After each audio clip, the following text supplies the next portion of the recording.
Good afternoon. Welcome to today's session on optimization for startups. If you're a startup looking to ways for optimize, you're in the right session. By show of hands, how many people are startups here today? Great, thanks. Well, this session will provide you with actionable steps to modernize and optimize your AWS infrastructure, resulting in higher performance and lower costs. My name is David Solomon, and I'm a cloud optimization specialist working exclusively with startups. Over the last 2 years, I've worked with hundreds of startups to optimize their AWS infrastructure to not only lower the costs, but also increase their performance, to be optimized. Whether it's your first time optimizing or you've done it before and you're looking for further optimization, today we're going to talk about a number of ways in stepwise fashion for you to do that. We're going to identify mechanisms that you and your team can consider and action for cost savings and performance improvements. We're going to also showcase a way for you to monitor your top optimization opportunities with the goal for you to stay optimized. All right, here's the agenda. First, I'll begin by identifying the importance of optimization and how your business will benefit by maintaining the most optimized, efficient, and cost-effective cloud infrastructure.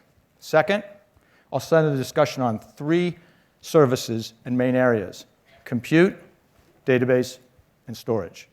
Third, I'm going to introduce you to our cloud intelligence dashboards, if you're not aware of those, and we'll provide you insights into your cloud spend via a modern BI dashboard. And then lastly, we're going to summarize. We're going to figure out how to take action from this so you can walk out of here with some actionable steps to give you some immediate results to lower your cost and increase your performance. All right, optimization is a very broad topic. We're not going to be going over everything we can in that. We're going to center it in ways that startups feel this is the best way for you to be optimized. So startups are keen on finding ways to save and extend the runway of existing funding. And they turn to AWS or our partners to help with optimization assistance. Now let's look at cloud optimization from 2 perspectives. First, and usually a primary driver and the most obvious, is to lower costs. That means taking action on ways to lower usage costs for AWS services. Today, we're going to dive into ways for you to save. Second, and an area that might be overlooked, is the opportunity to gain performance improvements by modernizing. AWS continually innovates and offers the latest generation instances, providing higher performance and lower cost, better price performance. So we're going to focus on that, both of those sides of the equation today. So how does optimization help your firm? By optimizing, you ensure that you're running the infrastructure best suited to deliver your specific business outcomes. Once optimized, you end up paying less for infrastructure that runs better. And now with lower cost and savings, startups often tell us they invest that cost savings into innovation, in R&D, new products, something that's really crucial to your business outcomes. So our goal is to ensure AWS customers are always optimized and achieving the greatest value from AWS products and services at the lowest possible cost. Now, here's a few examples of customers who have gone through optimization and provided us some information back on how this has helped them. So first, let's start with timescale. Startups have reported back, as I said a second ago, was they use their optimization savings in certain ways. We're told for new products or features. Mike Friedman, the CTO and co-founder of Timescale, gives us some information. Now, Timescale provides a high-performance database cloud for time series and analytics. It's Postgres with superpowers. Mike told us that they've used the savings from savings plans that they plowed back into R&D to help their firm. Another example, Zype, who've witnessed both cost savings and performance gains. Zype simplifies video distribution and provides infrastructure for digital video to manage and distribute enterprise-grade video. CEO Ed Lachinsky told us that optimization reduced costs by 30% and increased performance, with savings achieved by private pricing and performance gains from Graviton processors. We're going to talk about Graviton coming up. And Seated. Seated is an app that rewards consumers for dining out at local restaurants. Han Xiao, director of engineering, tells us that before optimization, he was expecting a 10% increase in cost for the next quarter. But instead, Han witnessed 30% less in cost, which he attributed to, 1, migrating to Graviton, 2, optimizing instances, and 3, purchasing a savings plan. And the last customer story we'll talk about is PandaDoc. PandaDoc has been using the cloud intelligence dashboards for more than a year to uncover ways to save. PandaDoc provides an all-in-one document workflow automation platform, and they also include e-signature capabilities. Alexander Revko, cost optimization lead, tells us that dashboards help uncover many opportunities to save. We're going to look at dashboards later in detail at the second half of the presentation and see how this will work for you. Okay, now that we've touched on what optimization can provide, and with some customer success examples, let's pivot to a review of the steps to take and then how you can optimize your infrastructure. Today, we're focusing on optimization mechanisms for 3 of the top services startups talk about and ask us about: compute, database, and storage. Now, the prescriptive guidance we're going to talk about today is based on working with startups and having them ask questions and coming up with the methodology and a mechanism that we can share with you today that's been proven out to work for most other people. Some of it may be new, some of it may be something you already know about, but today we're going to walk through this in a prescriptive guidance fashion to help you with information to walk out of here with. So let's begin with how to optimize your compute infrastructure. Now, the bar here represents your current on-demand cost for compute. Without any optimization, this bar would represent 100% of your on-demand compute. Or if you have some optimization already and it's not 100%, but regardless, the number we're looking at, that bar is your current on-demand that you want to see lowered some way.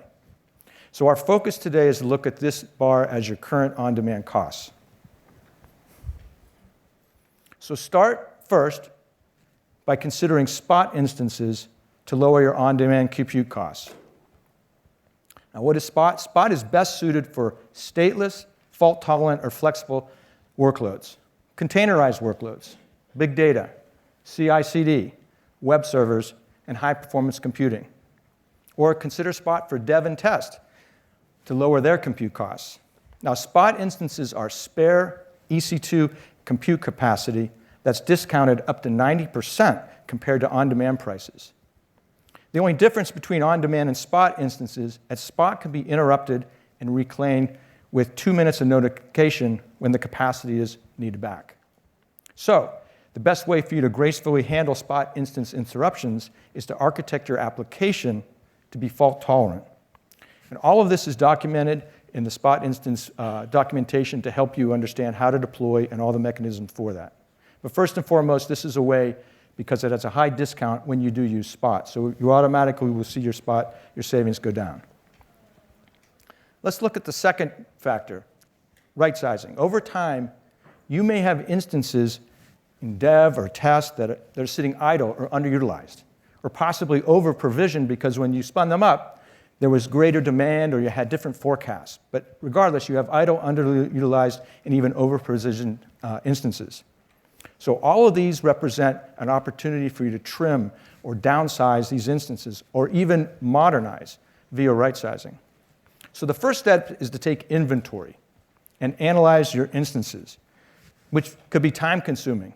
However, a Cost Explorer will do this for you not only for free but automatically. If you haven't turned on the free EC2 right sizing recommendation feature, it's something you want to write down. The EC2 right sizing recommendation feature will look back 14 days in all of your EC2 instances. It will identify idle instances, which are those with 1% or less utilization. Second classification is underutilized, which would be up to 30% CPU utilization. And then it will also look to see if you have older generations of instances that potentially could be migrated to a modern, more current instance family, because newer instance families have a better price performance for you. So those are three things it's going to give you. So it's going to always show you data on Cost Explorer, but also you can download a spreadsheet. So you can take that back with the team and can go through it to decide which ones do you want to take action on. Now, we don't expect you to change everything, but it gives you a quick way to find out what are the things you want to pick off that give you the highest savings that you were not aware of already.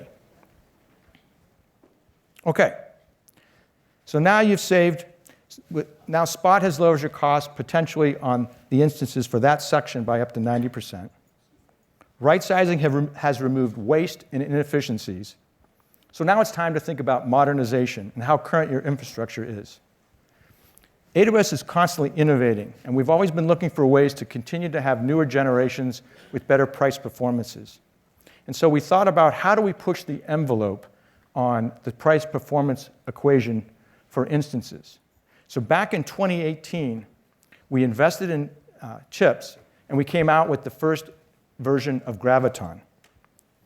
Now, today, Graviton supports 12 different AWS services, including EC2, Fargate, and Lambda for compute, and then RDS, OpenSearch, Elasticache, and others to round out the 12 services that apply. Right now, we'll talk about EC2 Graviton. Now, for EC2, these ARM-based processors plus the Nitro architecture provide up to 40% better price performance over comparable current generation x86-based instances. And Graviton leads to up to 20% cost savings. Now, we know that you may or may not have ARM-ready workloads. So there's documentation on how you can identify that and do testing. It's always important, if you're going to do a conversion like this, that you want to follow the recipe and be able to do testing before you move into that. Many services, like the managed services, not EC2, are very easy to migrate to, and we'll talk about that in a minute, because the managed services have it built into them, the ability to migrate easily. So, in summary, consider Graviton for the instances that are ARM-ready, and there's documentation for figuring that out. Okay, at this point, your compute is optimized and modernized. What's next? Well, here's one additional compute technical optimization mechanism is elasticity, scaling workloads to match demand. AWS offers several services that offer elasticity, with one being EC2 autoscaling. Autoscaling is a free service that allows your workloads to be sized dynamically around the capacity required at a given time. Autoscaling monitors your applications and automatically adjusts capacity to maintain steady, predictable performance at the lowest cost. Now, when demand drops, autoscaling will automatically remove any excess resource capacity so you avoid overspending.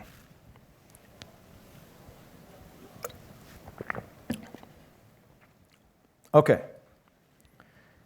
Now, let's look at further ways for cost savings. We're going to look at how you can lower your cost on your EC2, Fargate, and Lambda via the compute savings plan.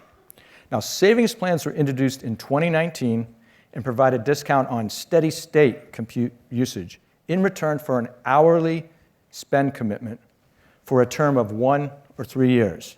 The longer the term, the higher the discount. Now, with the compute savings plan, you're not required to lock in any specific instance type or family or even region. Because what's happened here is you're committing to hourly dollars per hour of your steady state compute usage that you want applied at the savings plan rate. I'll say it again. You're committing to dollars per hour of your compute usage that you want applied at savings plan rates.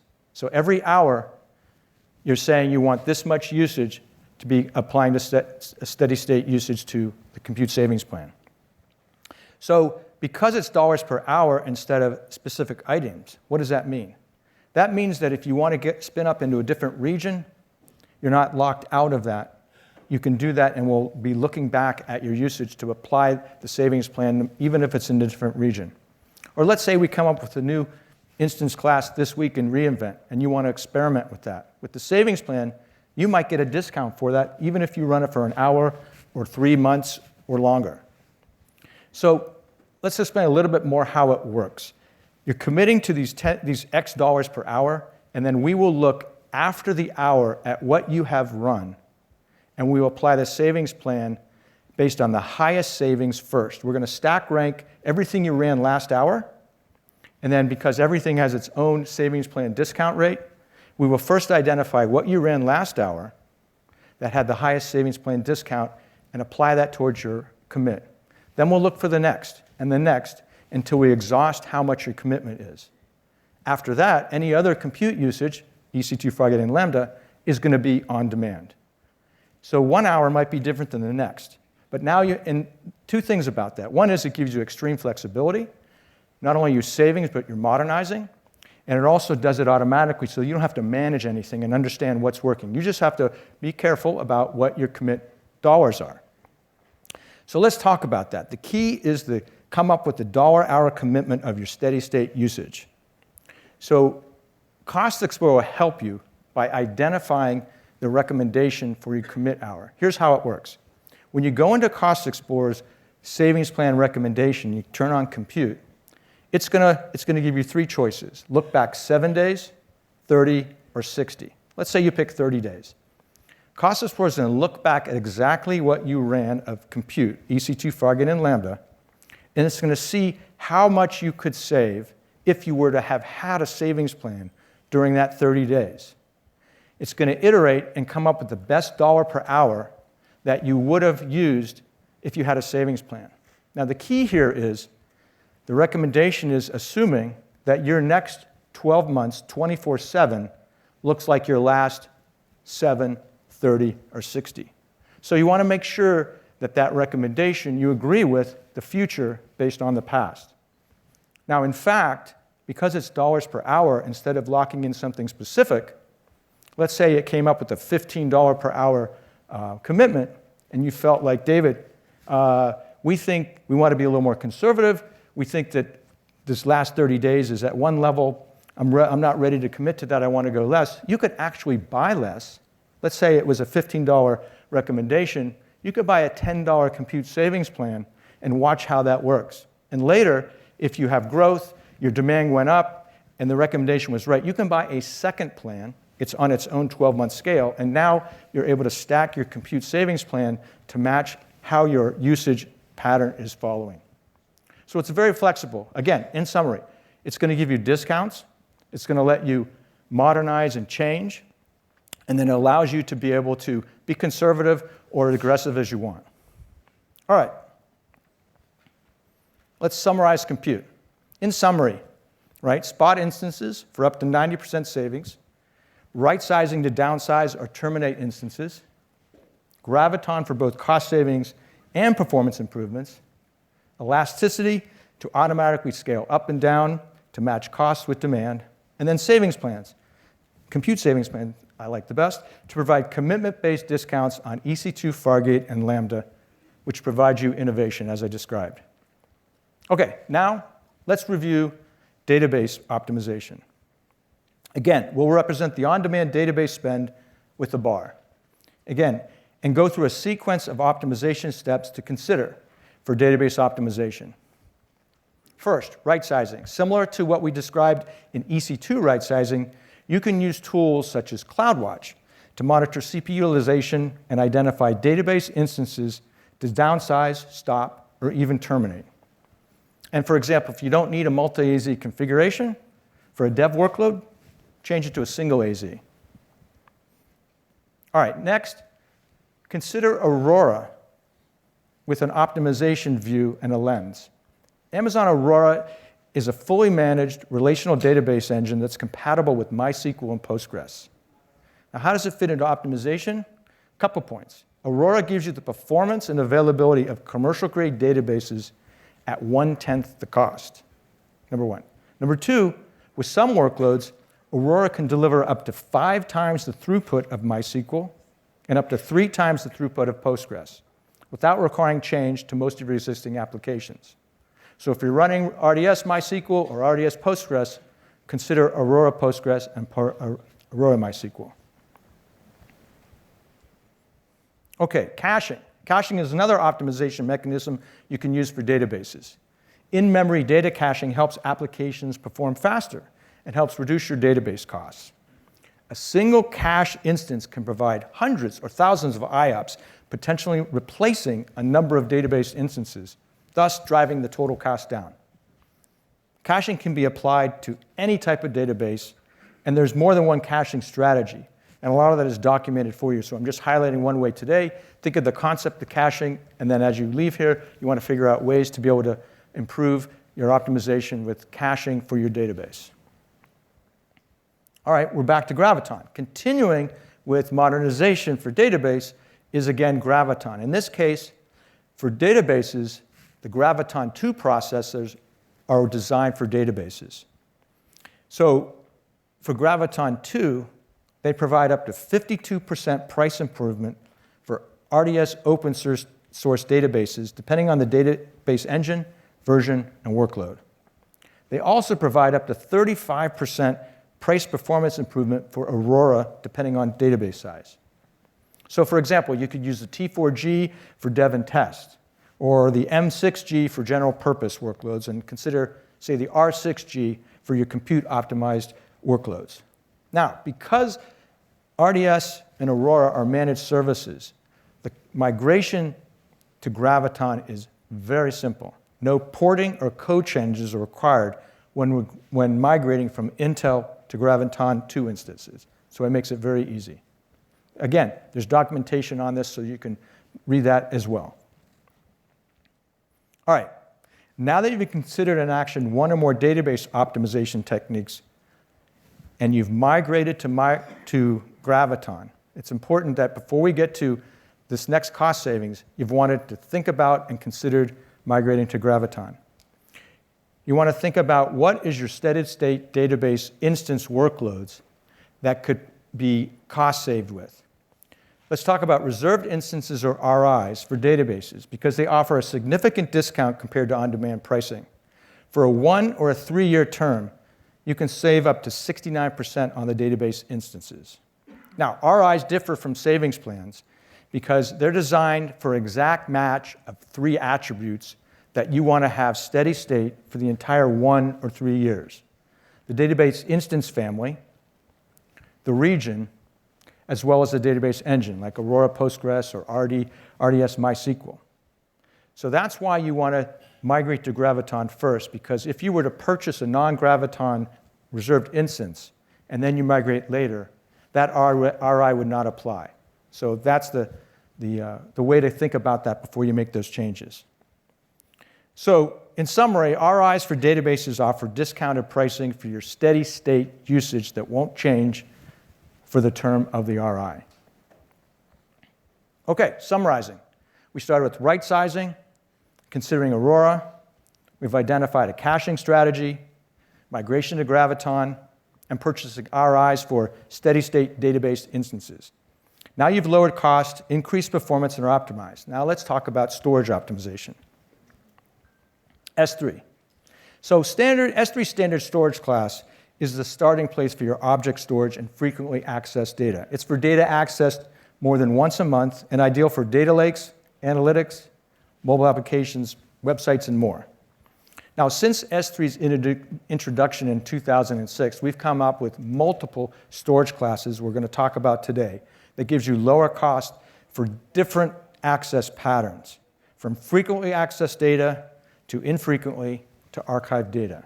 So when you're thinking about cost optimizing storage, you want to think about 2 things: access pattern and duration of storage. And we'll use that when we talk about the storage classes. So first, S3 standard infrequent access, or IA, is for data that is accessed less frequently, but you still require immediate access. So standard IA has the same latency and throughput and durability as S3 standard, but with a lower price and a per gigabyte retrieval fee. So some typical use cases for IA are disaster recovery or critical data, for example. Next, the second infrequent access storage class is S3 one-zone IA, which costs 20% less than standard IA. So one-zone IA is for customers who want a lower cost option for infrequently accessed data, but that can be stored within one availability zone. Now, the other storage classes store data in a minimum of 3 AZs. So for the one-zone IA, it's when you think that this is appropriate for your workload to get that 20% less savings. All right, next, we're going to talk about archiving, and there's 3 different low-cost S3 Glacier storage classes, and one that was renamed. So We'll explain that. So you choose Glacier Instant Retrieval for data only requiring once per quarter access. And you can save up to 68% compared to standard infrequent access, or IA. Now, the data access here remains in the milliseconds, and Glacier Instant Retrieval is ideal for, say, rarely accessed data that still needs immediate access, like use cases like delivering photos and videos instantly, or accessing archived film for a breaking news story, or online file sharing applications. All ideal for Glacier Instant Retrieval. Now, the second Glacier storage class is Glacier Flexible Retrieval. This was formerly called S3 Glacier, if you're familiar, for archived data accessed 1 to 2 times per year, and which does not require immediate access. There's 3 retrieval options, though, when you do want to retrieve the data. First is the expedited retrieval in 1 to 5 minutes. Standard retrievals complete in 3 to 5 hours, and the free bulk retrievals complete in 5 to 12 hours. So S3 Glacier Flexible Retrieval is 10% lower in cost than Glacier Instant Retrieval. Okay, third is Glacier Deep Archive, which is S3's lowest storage class, providing up to 75% lower cost than Glacier Flexible Retrieval.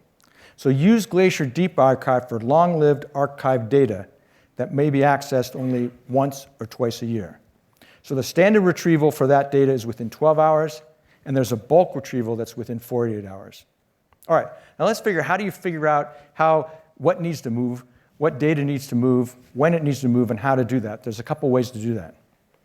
So first, we want you to consider S3 Storage Lens and also S3 Storage Class Analysis. With Storage Lens, you can gain organization-wide visibility into your object storage usage, and the metrics provided will automatically identify cost optimization opportunities.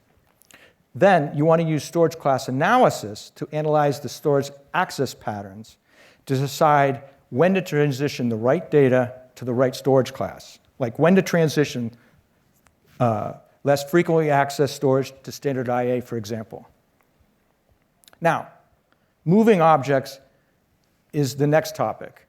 One way is through lifecycle policies, but another way is to use S3 intelligent tiering storage class, and this will help automate the process. Now, for a low object monitoring and automation charge, S3 intelligent tiering automatically moves the objects to an infrequent access tier or an archive instant access tier. All right. Now, in summary, for storage optimization, use S3 Storage Lens and storage class analysis to automatically identify optimization opportunities and where to move objects. You're going to save by using the different storage classes, and you can use the intelligent tiering to automate the entire process. Now let's go to one more topic on storage optimization about EBS. Amazon EBS, cleanup. Well, so you have unused and overlooked EBS volumes, and they are contributing to high costs. Some might be old and no longer required. So to reduce costs, examine which EBS volumes are no longer needed, and then you can use AWS Backup and Amazon Data Lifecycle Management to automate your retention policy for a portion of your backups you do need to keep. Second is modernization. Again, if you're running GP2 EB3, if you're running GP2 EBS, consider GP3, which is the latest generation that's been out for almost 2 years now that provides up to 20% lower costs. Now, with GP3 volumes, you can provision IOPS and throughput independently without increasing storage size. This means you can provision smaller volumes while maintaining high performance at a cheaper cost, and allow you to provision performance independent of storage capacity. It's easy to migrate from GP2 to GP3 and put that on your list because it's something you can do very simply and easily. And the third EBS optimization is when you do need to retain some of your snapshots for a long period of time. You can use the EBS Snapshots archive tier to save up to 75% of your snapshot costs. Okay, for storage now, we've talked about optimization for S3 and EBS. Let's summarize all of this so far. So we've talked about compute from spot instances all the way down to savings plan. We talked about database from right sizing to reserved instances. And we talked about storage from S3 Storage Lens all the way down to EBS. Now, all of this is generally available and documented, so you can find information on that to go to the next level. Okay. So now that you have the information on how to optimize, what are your next steps? What do others do with this approach that we talked about? So on your own, you can go step by step and down the list we just reviewed and put together a plan. So for compute, do you have stateless workloads that you can run on Spot? Make sure you have the right sizing recommendations turned on and you download the data so you're able to look at that and examine it. Consider Graviton, as we talked about, for whether it's for EC2 or whether it's for RDS, or actually there's 10 other services as well. And then go into Cost Explorer to see what recommendations are available for savings plans for compute or even RIs for RDS.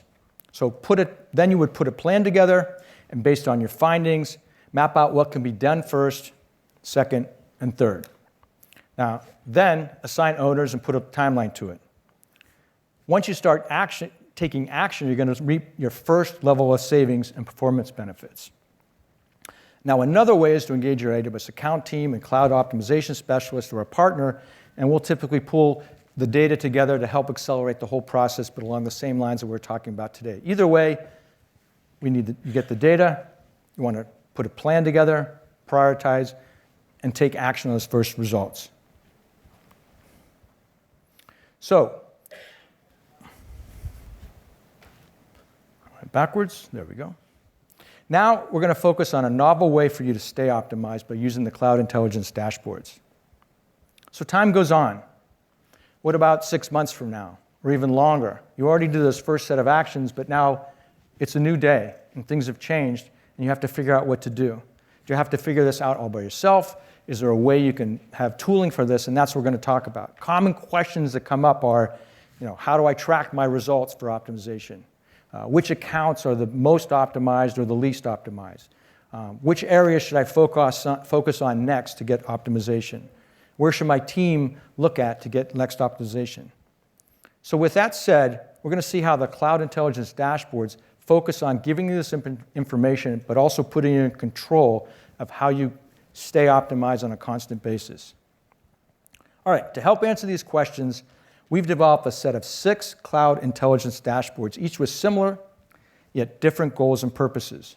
There's the Trends Dashboard, Cost Intelligence Dashboard, Kudos, KPI, my favorite, the Optimization Dashboard I call, Trusted Advisor, and Compute Optimizer Dashboards. They're all designed to help you optimize cost, track your usage goals, and achieve operational excellence.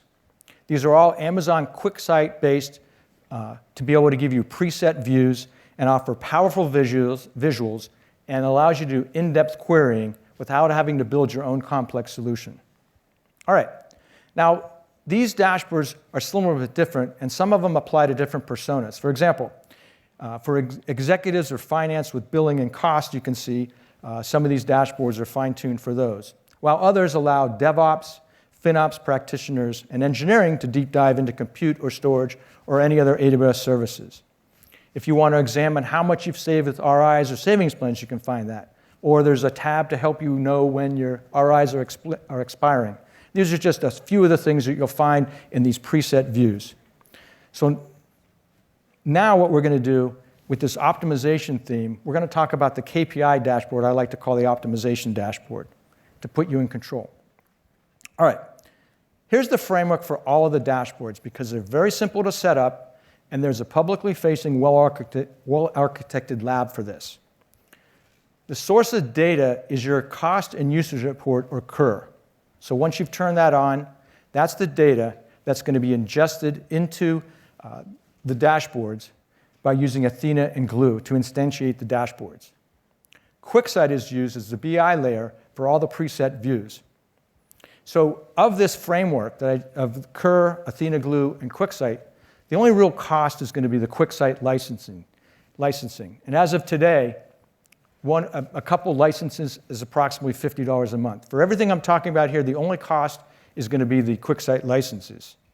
So now let's focus on this KPI dashboard and how you can stay optimized.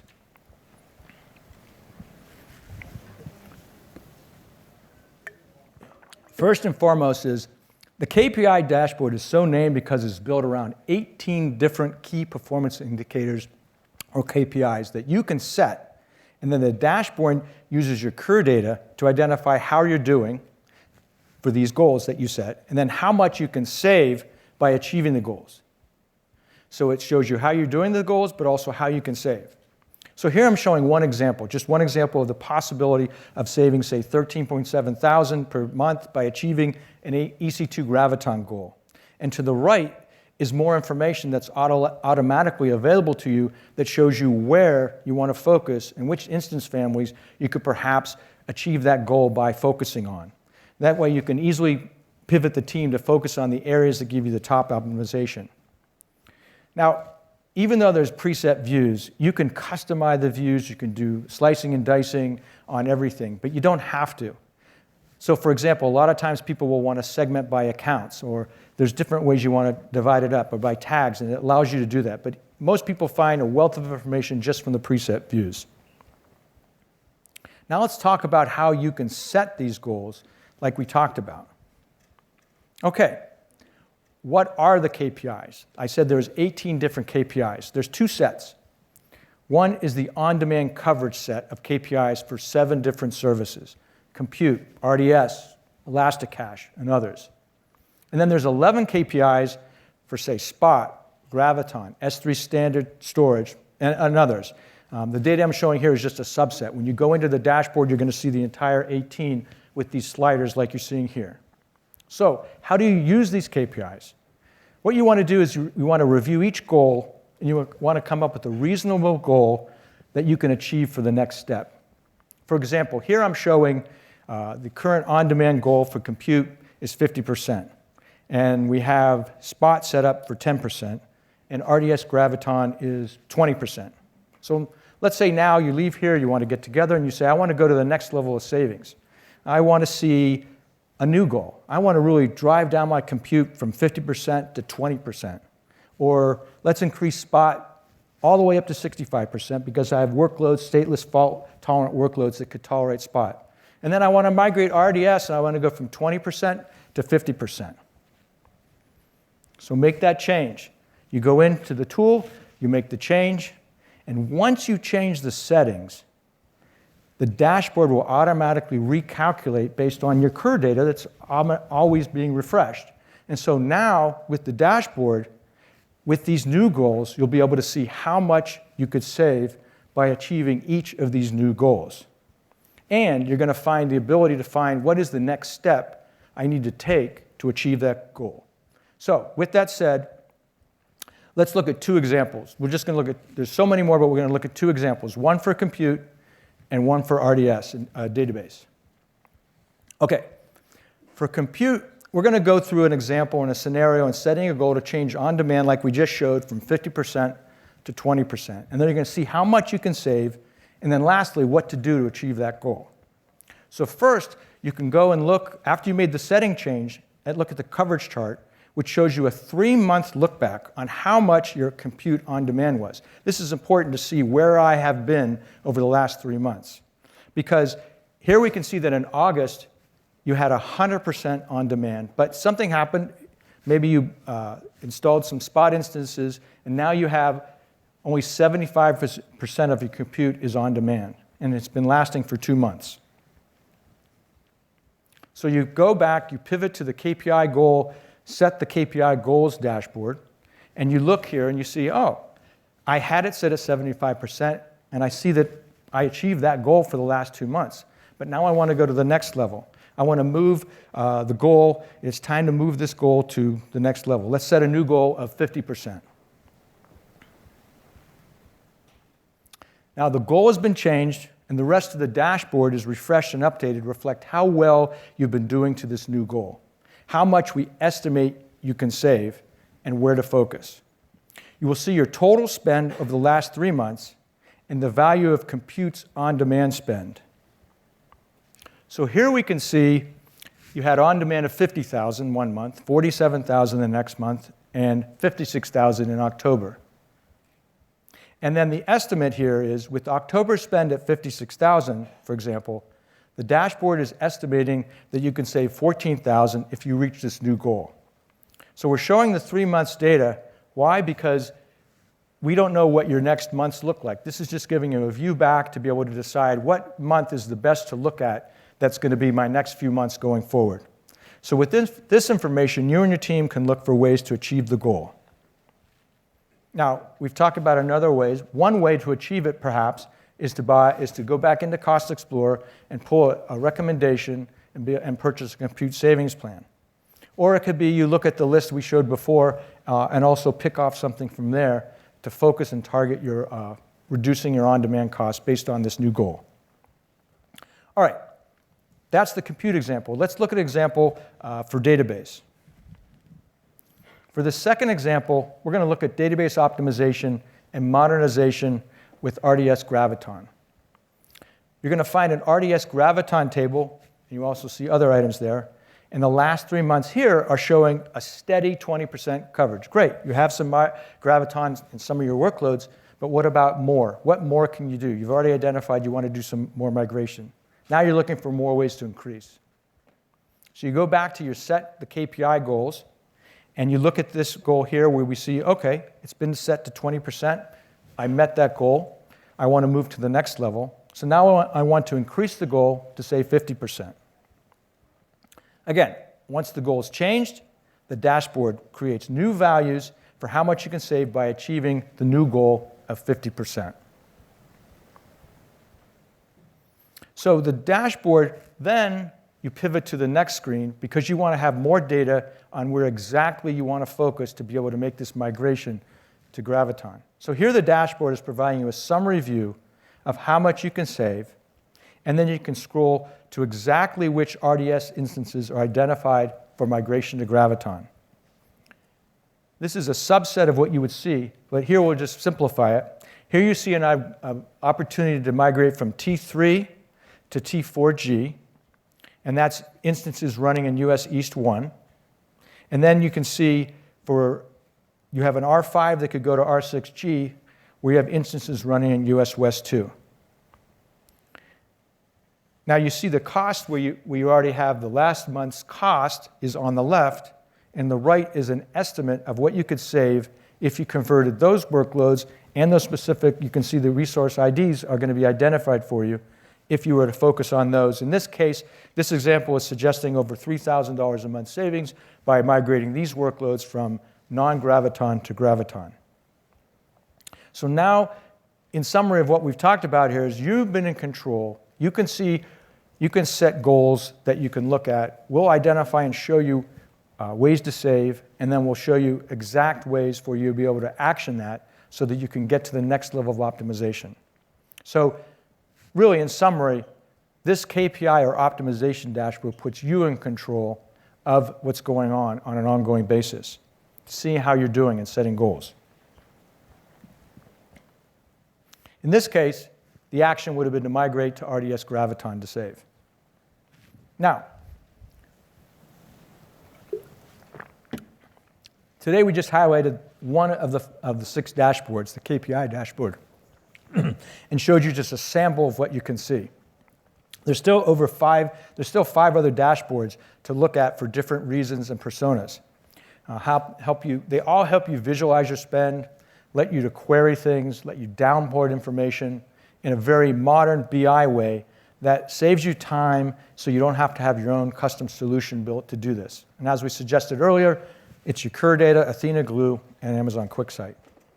In this example, we heard from Mike Graff from Dolby Laboratories. He's the infrastructure architecture director, and what he tells us is that cloud intelligence dashboards are his favorite tool. And it has all the functionality Dolby needs. And regarding costs, he tells us it's just a few pizzas per month for the cost. So that's his words. And I've worked with many customers, many startups who have seen these dashboards, have onboarded because it really is simple and it provides a wealth of information for you to be able to have a handle on all your costs going forward. There's other sessions around this week with the dashboard team if you find it important for you to find out more about that. All right, well, that wraps up the cloud intelligence dashboards and use cases for the KPI or optimization dashboard. let's move on to next steps with all this information we've just talked about. All right. With everything we discussed on how optimization provides both cost savings and performance gains, it's time to figure out what to do next. Well, actually, first, I would suggest you consider these dashboards. Why? Because this will allow you to baseline where you are today, and it will easily find a way for you to get a handle on the on-demand coverage of all these services. And it will also help you understand, if you set initial goals, it will automatically tell you how well you're doing to these initial goals. And by doing that, that sets you up for the next thing, which is take the list we provided for compute, database, and storage optimization and work with the team, figure out what steps you want to take for each of those items, put that plan together, and then ultimately you want to start taking actions. And when you start take action, you're going to see the first set of results. Now, quite often I hear that startups can't do everything at once, and what you want to do is maybe come up with the first set and then the second set each quarter. So then, after you've taken those actions, you want to set up a tickler or a time sensitivity to come back and look in the dashboards to find out, where's my next optimization capability? Where do I want to set my next goal? And then take action for that. And by following this process, you're going to be able to stay optimized rather than just have it being a one-time event that you move on to and then later you come back. Now, again, as I said earlier, you can always engage your account team or cloud optimization specialist or partner to help you with that. But with what we've talked about today, I've attempted to provide you some prescriptive guidance and some tooling that will allow you to be able to get in control of this and get ahead of it so you can extend your runway of your funding. This way, you'll be in control of staying optimized. Now, here's an easy way to get a hold of us if you want to. You can take a picture of this QR code if you would like to. Fine. So with that, this wraps up my session today. I've been honored to be able to present to you information, and I really thank you for your attendance on finding out ways that you can optimize and get immediate results from taking action on the optimization steps we provided today. Thank you very much.